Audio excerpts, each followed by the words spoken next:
भूर्भुवः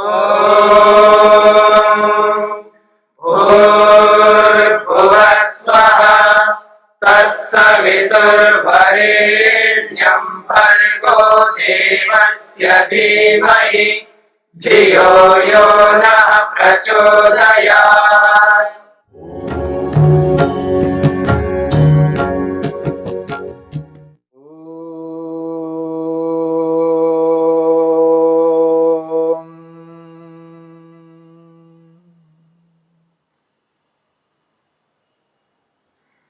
साधन पाद के पहले सूत्र को लेकर के चर्चा हो रही है। तपः स्वाध्यायेश्वर प्रणिधानानि क्रिया योगः। तप, स्वाध्याय और ईश्वर प्रणिधान, इन तीन कर्मों को, इन तीन क्रियाओं को क्रिया योग नाम से कहा जा रहा है। ये तीनों कर्म ही योग हैं। तप मनुष्य को अपने लक्ष्य तक पहुंचा सकता है। स्वाध्याय अपने लक्ष्य तक पहुंचा सकता है और ईश्वर प्रणिधान मनुष्य का परम लक्ष्य, परम पिता परमात्मा के आनंद को प्राप्त करना है, उस स्थिति तक पहुंचाने वाला ईश्वर प्रणिधान है। तप की क्रिया हो, स्वाध्याय की क्रिया हो, ईश्वर प्रणिधान की क्रिया हो, इन तीनों क्रियाओं के माध्यम से मनुष्य बन सकता है। चाहे वो लौकिक क्षेत्र में हो, चाहे वो आध्यात्मिक क्षेत्र में हो, मनुष्य को तप करना ही है, स्वाध्याय करना ही है। और जिस ईश्वर के कारण से संपूर्ण ब्रह्मांड उत्पन्न हुआ है, जिसके कारण से हमें ये सारे के सारे साधन प्राप्त हुए हैं, जिनकी शक्ति सामर्थ्य से आज इस स्थिति में हम आ चुके हैं, ऐसे उस परमपिता परमेश्वर को स्मरण करना, अपने कार्यों की उपलब्धि में परमपिता परमेश्वर को कारण मानना, उस परमपिता परमेश्वर के प्रति समर्पित होना, ये जो समर्पित होना है, ये ईश्वर प्रणिधान है। ये एक पवित्र उत्तम क्रिया है जिसके माध्यम से मनुष्य अपने प्रयोजन को पूरा कर सकता है। अर्थात तप, स्वाध्याय, ईश्वर प्रणिधान, ये तीनों मिलकर के योग को सिद्ध करा सकते हैं, इसलिए इनको क्रिया योग कहा है। यदि मनुष्य तप नहीं करता, सहन नहीं करता है, द्वंद्वों को स्वीकार नहीं करता है, तो योग सिद्ध नहीं हो सकता। इसलिए तप को स्वीकार किया है। ये तप ही अनादि काल से चले आने वाले ये जो कर्म है, धर्म और अधर्म रूपी कर्म, जो अदृष्ट बनता है, कर्म करते ही कर्म तो समाप्त हो जाता है, परंतु उस कर्म का एक ऐसा धर्म बनता है जो फल देने में समर्थ होता है, जो फल देने का कारण बनता है, जिसको धर्माधर्म अदृष्ट के रूप में कहा जाता है। तो ये अनादि काल से चला आ रहा ये जो कर्म है, और अनादि काल से जो क्लेश चले आ रहे हैं, राग द्वेष मोह रूपी अविद्या, इस अविद्या रूपी क्लेश को भी अनादि काल से हम अपने साथ लेके आ रहे हैं। और इस धर्माधर्म रूपी कर्म के कारण से, अविद्या रूपी क्लेश के कारण से मन में एक ऐसी छाप पड़ती है जिसको वासना के रूप में कहा जाता है, संस्कार के रूप में कहा जाता है। ये वासना रूपी संस्कार भी अनादि काल से हमारे साथ चले आ रहे हैं। चाहे ये संस्कार हो, चाहे ये क्लेश हो, चाहे ये कर्म हो, ये तीनों ही हमारे साथ चलते आ रहे हैं। इनको रोकना है, ये अशुद्धि है, मन को पवित्र होने नहीं देते, ये मन को एकाग्र होने नहीं देते, मन को उद्विग्न करते हैं। इस अशुद्धि को समाप्त करना है। इसलिए महर्षि वेदव्यास कहते हैं, अनादि कर्म क्लेश वासना चित्रा। अनादिकालीन कर्म क्लेश और वासना से युक्त है मन। हमारा जो मन है, हमारा मन इन तीनों से युक्त है, कर्मों से, क्लेशों से और वासनाओं से युक्त है। मन गुथा हुआ है। इसलिए ये जो अशुद्धि है, कर्म रूपी अशुद्धि, क्लेश रूपी अशुद्धि, वासना रूपी अशुद्धि, मन को उत्तम पवित्र होने नहीं देती है, मन को एकाग्र नहीं होने देती है। और ये अशुद्धि बार बार विषय समूह को उपस्थित करती है। प्रत्युपस्थित विषय जाला। ये जो अशुद्धि है, ये रूप रस गंध स्पर्श शब्द, इन विषयों में से किसी न किसी विषय को बार बार आत्मा के समक्ष उपस्थित करती है। यदि ये अशुद्धि है तो विषयों को उपस्थित करना ये निरंतर करती रहेगी, और विषय जैसे जैसे सामने आते रहेंगे वैसे वैसे उनके प्रति मनुष्य आकृष्ट होता रहता है और अपने लक्ष्य को प्राप्त नहीं कर पाता है। अपने लक्ष्य से ये वंचित करते हैं विषय, और विषयों को उपस्थित करने वाली ये जो अशुद्धि है, इस अशुद्धि को मिटाना है, हटाना है, समाप्त करना है। उसके लिए ही तप है। च अशुद्धि न अंतरेण तपः संभेदमापद्यते।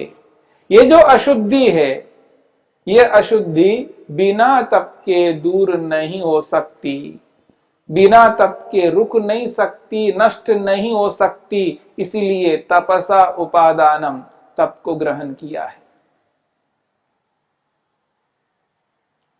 बिना तप के योग को सिद्ध नहीं कर सकते। तप करना आवश्यक है, परंतु इस तप के साथ में एक ऐसी सावधानी प्रस्तुत की है महर्षि वेदव्यास ने, जिसको यदि जान लेते हैं, समझ लेते हैं, तप को तप के रूप में बनाते हुए तपस्वी बन करके योग को सिद्ध कर सकते हैं। तच्च चित्त प्रसादनम अबाधमानम अनेन आसेव्यमिति। महर्षि वेदव्यास कहते हैं, अनेन आसेव्यमिति मन्यते। महर्षि वेदव्यास, महर्षि पतंजलि ये मानते हैं कि तप करने वाला व्यक्ति जब तप करता है तो उस तप के साथ में उसका मन प्रसन्न होना चाहिए। चित्त प्रसादनम, मन को प्रसन्न रखता हुआ तप यदि करता है, वो वास्तव में तप कहलाता है। तप के साथ में यदि प्रसन्नता नहीं है, मन खिन्न है, तो वो तप नहीं कहलाएगा। भले वो सहन कर रहा है, पर वो तप नहीं है जिसमें मन खिन्न होता हो। इसलिए शर्त रखी है चित्त प्रसादनम, मन प्रसन्न रहे। जिसको भी सहन किया जा रहा है, जितना भी सहन किया जा रहा है, उस सहन शक्ति में, उस सहनशीलता में यदि मन प्रसन्न है तो वास्तव में वो तप है। यदि मन की प्रसन्नता नहीं है, जबरन किया जा रहा है, मन को खिन्न करके, दुखी करके किया जा रहा है, जबरदस्ती से यदि कोई भी क्रिया की जाती है, तो वास्तव में वहां तप नहीं होता है और वो फलदायी नहीं है।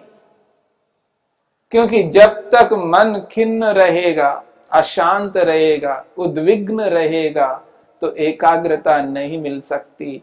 तब इसलिए किया जाता है क्योंकि मन को एकाग्र किया जा सके, मन को आत्मा परमात्मा में लगा सके, आत्मा परमात्मा का साक्षात्कार कर सके, अपने प्रयोजन को पूर्ण कर सके।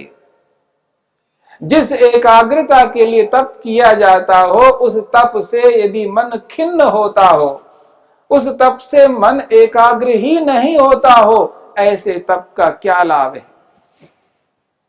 ऐसे तप करे क्यों? तप तभी किया जाता है, तभी किया जाना चाहिए जिससे मन प्रसन्न रहे, प्रसन्न मन एकाग्र हो और एकाग्रता से समाधि लगे, समाधि से आत्मा परमात्मा का साक्षात्कार हो, उस साक्षात्कार से मुक्ति प्राप्त हो, उसके लिए यहां पर तप किया जाता है। इस तप का जो प्रयोजन है, उद्देश्य है, वो बहुत बड़ा है,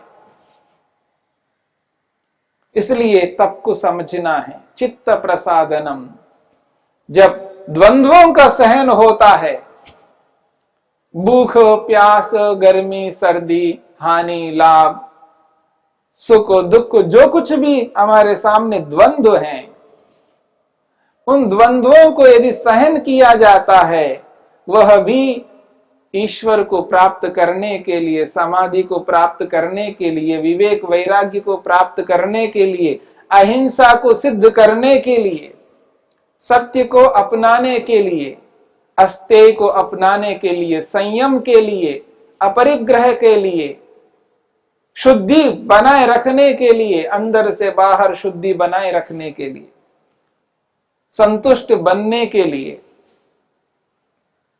यदि इन सबको ध्यान में रखते हुए जो कार्य हो रहा है, उस कार्य के बीच में ये जो द्वंद्व सामने उपस्थित होते हैं, इन द्वंद्वों को सहन करना है, उनको सहर्ष स्वीकार करना है। यदि उत्तम पवित्र कार्यों को करते हुए जब ये द्वंद्व सामने आ जाते हैं, चाहे भूख रूपी प्यास रूपी द्वंद्व हो, सर्दी गर्मी रूपी द्वंद्व हो, कोई भी द्वंद्व सामने आता है, जब हम पवित्र कर्म कर रहे हैं, उस कर्म के काल में किसी भी प्रकार का द्वंद्व आता है, तो उस कर्म को पूरा करने के लिए उस द्वंद्व को सहन करना है, धैर्य रखना है, अपने आप को काबू में संयम रखते हुए, उसको सहन करते हुए अपने कार्य को संपन्न करना, यह है तप। द्वंद्वों को सहन करते हुए व्यक्ति जब उस कार्य को संपन्न करता है, वो फलदायी कार्य होता है। और उसको सहन करता हुआ यदि मन को खिन्न रखता है, मन खिन्न होता है, तो इसलिए उस खिन्नता के कारण से किया हुआ तप फलदायी नहीं होगा। और वो जो फल है, मन को एकाग्र करने वाला जो फल है, समाधि लगाने वाला जो फल है, वो यदि नहीं मिलता है, तो ऐसा तप क्या देगा? जिस प्रयोजन के लिए तप किया जाता हो, वो प्रयोजन ही पूरा नहीं हो रहा है, ऐसा तप क्या देगा? ऐसा तप नहीं करना है।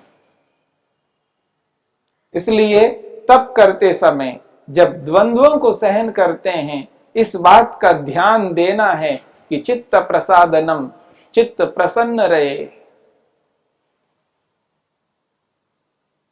इतना ही नहीं, अबाधमानम, कोई भी बाधा ना आए, शारीरिक बाधा ना आए, मन प्रसन्न रहे, शरीर में भी किसी प्रकार की बाधा ना आए, शरीर में किसी प्रकार का रोग उत्पन्न ना हो, व्याधि से बचते हुए, व्याधि से दूर रहते हुए, शरीर को स्वस्थ बनाए रखते हुए, मन को प्रसन्न रखते हुए यदि हम तप करते हैं, वही तप वास्तव में तप कहलाता है। ऐसे ही तप को अपनाना है, ऐसे ही तप को स्वीकार करना है। ऐसे तप को स्वीकार करते हैं, तब महर्षि पतंजलि वेदव्यास कहते हैं, हाँ, यही वास्तव में तप, इसी तप को तप के रूप में हम मानते हैं, स्वीकार करते हैं। जिस तप में मन प्रसन्न है, जिस तप में शरीर में किसी भी प्रकार की कोई बाधा उपस्थित नहीं होती है। चित्त प्रसादनम अबाधमानम अनेन आसेव्यमिति मन्यते। इस योगाभ्यासी के द्वारा ऐसे ही तप को स्वीकार किया जाता है, ऐसा ही ऋषि मानते हैं। इसलिए अनादि काल से आने वाले ये जो कर्म, ये जो क्लेश, ये जो वासनाएं हैं, इन वासनाओं को समाप्त करने के लिए, नष्ट करने के लिए, इनको हटाने के लिए इस प्रकार के तप को स्वीकार करना, तपः, यही तप है। जब इस तप को करते हुए व्यक्ति आगे बढ़ता है तो गंतव्य स्थान तक पहुंचता है। परंतु बहुत सारे लोग तप नहीं कर पा रहे हैं, तप नहीं करते हैं। तप न करने के पीछे ये जो कारण है, चित्त प्रसादनम अबाधमानम, इनको न समझना है। जब व्यक्ति को कहा जाता है तप करिएगा, आप तप नहीं कर पा रहे हो, क्या करूं? अगर मैं इस कार्य को करता हूं तो मेरा मन खिन्न होता है, मन खिन्न होता है। मन को खिन्न नहीं रखना चाहिए। अमुक काम करूंगा तो मन खिन्न हो रहा है, इसलिए उस काम को नहीं कर सकते। तब तो उसी को कहा जाता है जहां मन खिन्न ना हो। और जिस कार्य को मैं कर रहा हूं उससे मन खिन्न हो रहा है, तो उस कार्य को मैं क्यों करूं? तो तप नहीं होता है।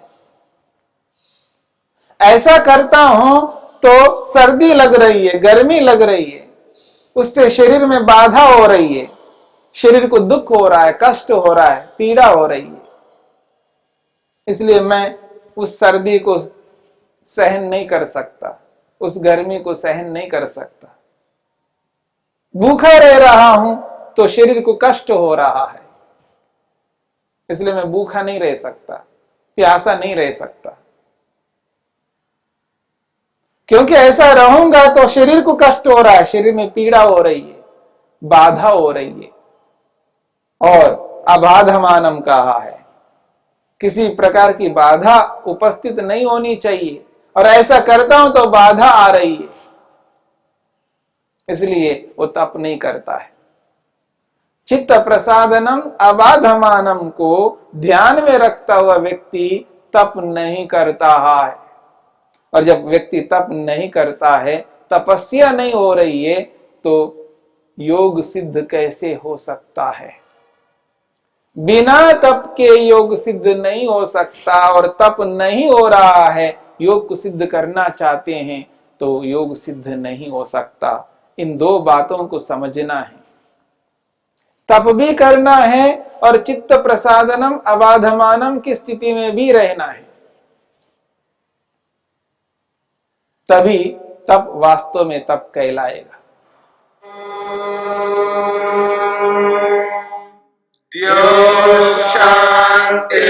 शांतिरंतरिक्षं शांति पृथिवी शांतिरापः शांतिरोषधयः शांति वनस्पतयः शांतिर्विश्वे देवाः शांतिर्ब्रह्म शांति सर्वं शांति शांतिरेव शांति क्षमा शांतिरेधि।